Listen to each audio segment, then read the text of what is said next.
சொல்லுங்க. Hi viewers, welcome to my channel. இன்றைக்கி நம்ம கார்த்திகை வரது இல்லையா, முன்னாடியே ஒரு அப்பம் பார்த்துட்டோம். இப்போ அடுத்தது வந்து கந்தர் அப்பம் பார்க்க போகிறோம். இதுக்கு வந்து என்னென்ன எடுத்துட்டுருக்கேன் சாமான்கிறது உங்களுக்கு காமிச்சிடுறேன். இது செட்டிநாடில் ரொம்ப ஃபேமஸ்ஸு. இதுக்கு வந்து 1 கப்பு பச்சரிசி. எந்த கப்பால், ஒரே கப்பால் எல்லாத்தையும் மெஷர் பண்ணோம், அது ஒன்று தான். எதை வேணால் நீங்கள் யூஸ் படுத்திக்கலாம். 1 கப்பு பச்சரிசி எடுத்துட்டுருக்கேன். அதே ஈக்குவல் குவான்டிட்டி வெல்லம், 2 டேபிள் ஸ்பூன் வந்து உளுத்தம்பருப்பு, 1 டேபிள் ஸ்பூன் வந்து கடலப்பருப்பு, ஒரு 3 டேபிள் ஸ்பூன் தேங்காய், துருவின தேங்காய், அதுக்கப்புறம் ஏலக்காய் வச்சுட்டுருக்கேன். அரைக்கும் போது ஒரு பிஞ்ச் சால்ட்டை வந்து ஆட் பண்ணிக்க போகிறேன். இங்கே வந்து இந்த அரிசி, உளுத்தம்பருப்பு, கடலப்பருப்பு இது எல்லாத்தையும் நல்லா வாஷ் பண்ணிவிட்டு 2-3 தடவை. அதுக்கப்புறம் வந்து இதை வந்து ஒரு 2 ஹவர்ஸ் ஊற வச்சுக்கணும். 2 ஹவர்ஸ் ஊற வச்சுட்டு நான் வந்து அதை எடுத்து இப்படி வடிகட்டியில் போட்டு வச்சுட்டுருக்கேன். ஏன்னா நம்ம வந்து பாகோட அந்த வெள்ளை தண்ணி இருக்கு இல்லையா, வெள்ளை பாகோடு அதை விட்டு தான் அரைக்க போகிறோம். அதெல்லாம் நம்ம தண்ணியை வந்து வடிச்சுக்கணும். இல்லாட்டி வந்து கன்சிஸ்டன்சி சரியாக இருக்காது, நமக்கு வந்து அப்பம் வந்து குத்துறதுக்கு வராது. அதனால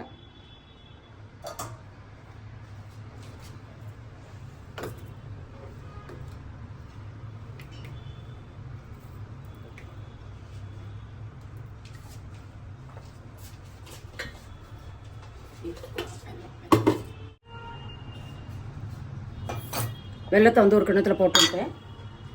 இதுக்கு வந்து தண்ணி கொஞ்சம் நீங்கள் குறைச்சி விட்டுக்கணும். பொதுவாக நான் 1/4 கப்பு விட்டுருக்கேன். எந்த ஆள் வெள்ளம் எடுத்துட்டேனோ, ஜஸ்ட் இந்த வெள்ளம் வந்து உருகிறதுக்குள்ளது மட்டும்தான், நமக்கு பாகெல்லாம் கிடையாது. வெறும் வெள்ளம் கரையணும். அதுக்குள்ளே தண்ணியை மட்டும் விட்டுண்டா போகிறோம். ஏன்னா கொஞ்சம் ஜாஸ்தி இருந்தால் நம்ம அதை விட்டு அரைக்கும் போது தண்ணியாக போயிடும், கன்சிஸ்டன்சி தப்பாகிடும். அதனால் இந்த வெள்ளத்தை இதில் போட்டிருக்கேன். இப்போ வெள்ளம் நல்லா கரையட்டும்.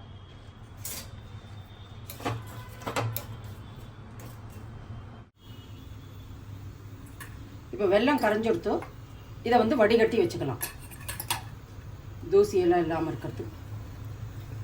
இப்போ வந்து இது கொஞ்சம் ஆறணும். சூடாக இருக்கிறத விட முடியாது, கொஞ்சம் ஆறட்டும்.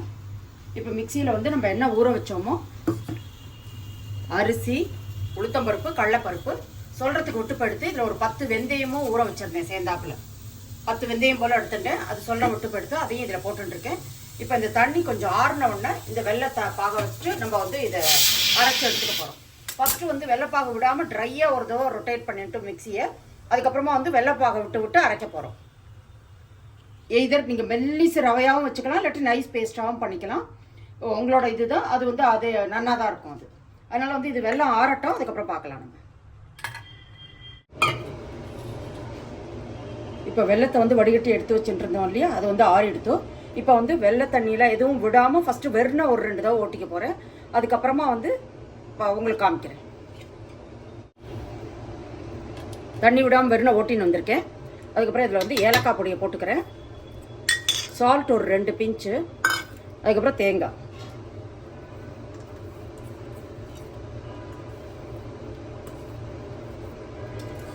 இதில் கொஞ்சம் கொஞ்சமாக இந்த இதை விட்டு அரைச்சின்னு வரணும்.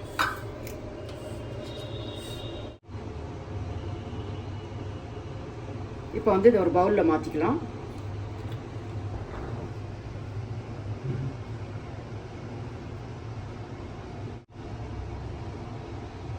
இப்போ வந்து இது ஒரு 1/2 hour ஊறட்டும், அதுக்கப்புறம் நம்ம பண்ணலாம்.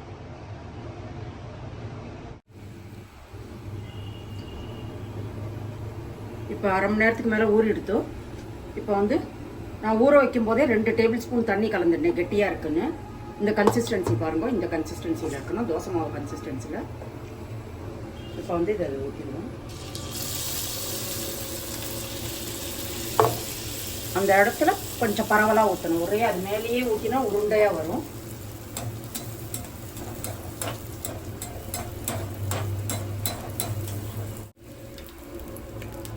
இப்போ உங்களுக்கு சைட்லேயும் தெரியும் ப்ரௌனாக ஆகிருக்கிறது. அதுக்கப்புறம் திருப்பணும், ஒரு 2 நிமிஷம் கொடுத்துட்டு சைடில் ப்ரௌன் ஆனது தெரிஞ்ச உடனே திருப்பணும்.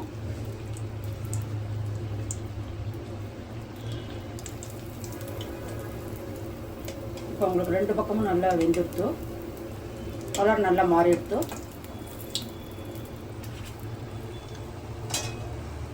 இப்போ அடுத்தது ஊற்றிடலாம். இந்த கன்சிஸ்டன்சி வந்து சரியாக இருக்கும். உங்களுக்கு கொஞ்சம் குண்டாக இருந்து ஊற்றினா உங்களுக்கு பிடிக்கும்னா, ஆனால் கொஞ்சம் நிதான ஃப்ளேமில் வச்சு அதை எடுக்கணும். கொஞ்சம் குண்டாக இருக்குன்னா இந்த மாதிரி இதில் வந்து நல்லா உள்ளே வெந்திருக்கும். ரொம்ப குண்டாகவும் ஊற்றிடக்கூடாது, அது உள்ளுக்குள்ளே வேகாது. வெளியில் ரெட் ஆகிடும், உள்ளுக்குள்ளே வேகாது. இப்படி எண்ணெய் இப்படி சைட்லேருந்து எடுத்து விட்டுட்டே இருக்கணும். அப்போ வந்து நல்லா கிறிஸ்பியாக, கார்னர்லாம் நல்லா கிறிஸ்பியாக அழகாக வரும்.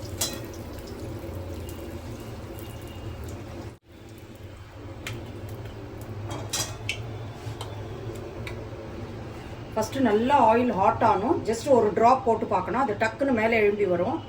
அப்போ வந்து நம்ம பண்ணுறதுக்கு ஆரம்பிச்சிடலாம். போட்டோன்னா பொதுவாக 3/4 நல்லா ஹாட் ஆனோன்னா 3/4 வச்சுருந்தா பண்ண ஆரம்பிக்கணும். ஏன்னா இது வெள்ளத்தோட டிஃபன் உடனே வந்து செவந்து போயிடும், உள்ளுக்குள்ளே வேகாமல் வெளியில் செவந்துடும் ரொம்ப ஜாஸ்தி. அதனால 3/4 ஆஃப் த ஃப்ளேம் அப்படி தான் வச்சுக்கணும். நல்லா ஹாட் ஆனோன்னா 3/4 கொண்டுடணும் ஃப்ளேமை, அதுக்கப்புறம் பண்ணணும்.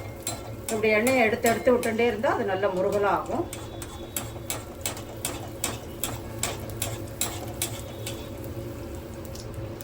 இது கொஞ்சம் லைட்டாக இருக்குது, இன்னொரு பக்கமும் திருப்பி ஒரு நிமிஷம் போடலாம்.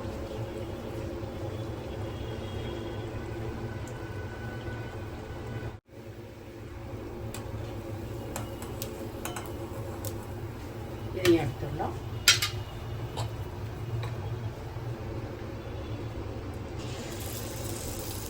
இந்த கன்சிஸ்டன்சி இருந்தால் தான் உங்களுக்கு சரியாக இருக்கும். இதை விட கட்டியாக இருந்தால் உங்களுக்கு ரொம்ப உருண்டையாக வரும்.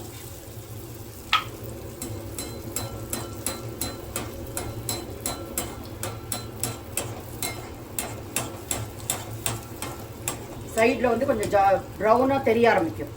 அந்த ஸ்டேஜில் வந்து திருப்பணும். உங்களுக்கு டவுட்டாக இருந்ததுன்னா கொஞ்சம் முன்னாடி கூட திருப்பிக்கலாம், திருப்பி ஒரு தடவை போட்டு எடுத்துடலாம். ரொம்ப ஜாஸ்தி ப்ரௌன் ஆனும் சைட்லன்னு வெயிட் பண்ணிட்டே இருந்தால் ரொம்ப செவந்துடும் கீழ் பக்கம். அதனால அதை பார்த்துக்கணும்.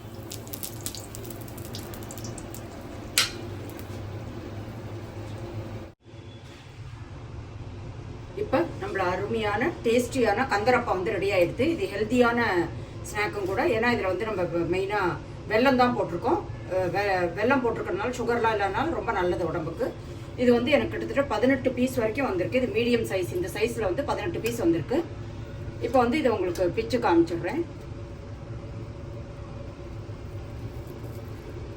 உள்ள நல்ல லேயராக இருக்குது பாருங்க, நல்லா வெந்திருக்குன்னு அர்த்தம். கட்டியாக உங்களுக்கு இருந்ததுன்னா அந்த இடம் வந்து அப்போ வந்து வேகலைன்னு அர்த்தம், மாவாக இருக்குன்னு அர்த்தம். இது நல்லா வெந்திருக்கு, லேயராக இருக்குது. உங்களுக்கு டேஸ்ட் பண்ணி காமிச்சிடுறேன். உங்களுக்கு